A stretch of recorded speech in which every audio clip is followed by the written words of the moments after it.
Hello guys, magandang araw. Tara samahan niyo po akong pasukin ang pasyalan dito sa Rotorua, New Zealand, ang Redwoods. Ayan po, pasyalan po ito ng maraming turista mula sa iba't ibang panig ng mundo. Sinasadya po ito pasyalan, lalo na kung December. Yung December po kasi dito sa New Zealand ay summer.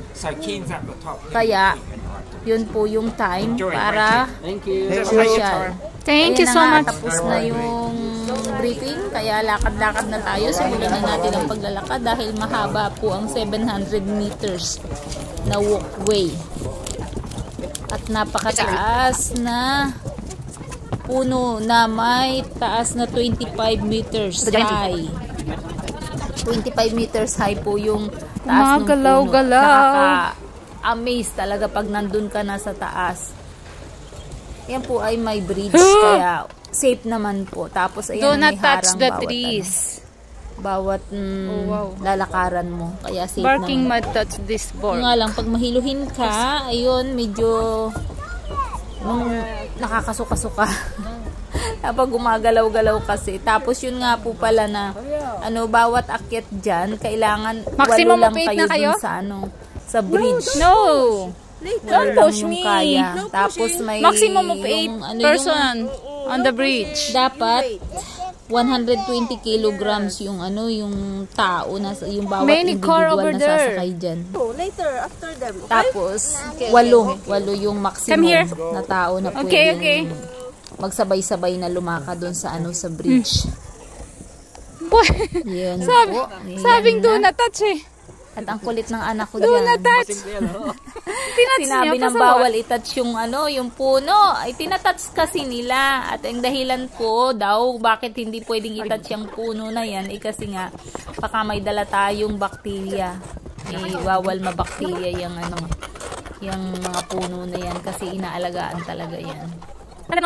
Ayan, lakad-lakad lang tayo pataas.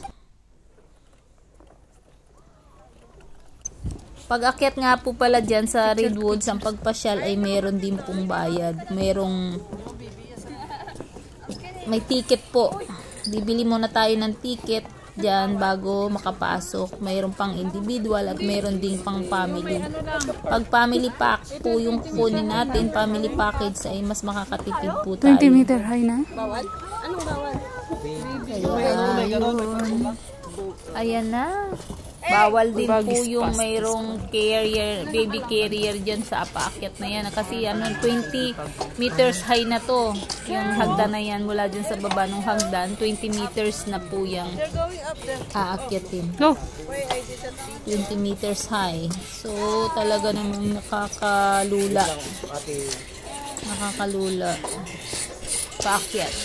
At yun nga nandun na sa taas. Ayun na. Nakakalula na ako dyan nung pag-akyat namin. Diba? Pero enjoy po pag nasa taas ka na kasi makikita mo lahat yung mga nasa baba. Magaganda yung tanawin sa baba. Yun nga lang, hindi ko naiikot yung camera dyan kasi nakakahilo na ng konti. Nag-focus na lang ako dun sa Tallest ito po yung pinakamataas na puno dyan sa Redwoods. Sobrang taas. Tingnan nyo naman guys. Scan here for magic. Ito na nga pala yung scan. Scan daw yan tapos may scan magic. mo to for magic. Ni-scan ko, may butterfly na lumabas. Butterfly na lumabas. Diba guys, ang taas ang puno na yan. Tallest tree. Ayan may grass doon. Mas kita. Salamat po sa panonood. Sana'y nag-enjoy kayo at parang nakapasyal na rin kayo dito sa New Zealand. Mayroong ganyan dito na napakataas na puno. At ang mga tao po dito ay mahilig talaga sa nature, mahilig sa pasyalan. Kahit nasa pinakabundok na po yung mga lugar na yan. Yung may mga lugar dito na malalayo talaga. Nagagawan po nila ng park. Ano yung big lights? Din ganda ganda ng view. Malapit na kami bumaba. Matatapos na ang aming pasyal dito sa Redwoods. Picture muna ang aking mga babies. I'm just walking. O baka may naghahanap doon sa tatay ng mga anak ko. Nandun po sa parking. Hindi nakasama. Ayan na nga guys, at matatapos na yung video. Maraming salamat po dun sa mga palaging nanonood. At sa mga hindi nakakanood, wala pong problema.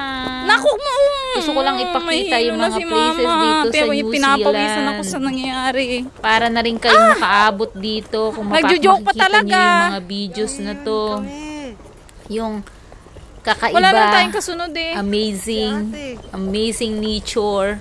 Napakahilig ko sa nature at yung mga taga rito din po sa New Zealand ay talaga namang mahilig at mapapansin mong mahilig sa nature. Ayun guys, thank you so much. God bless. Thank you.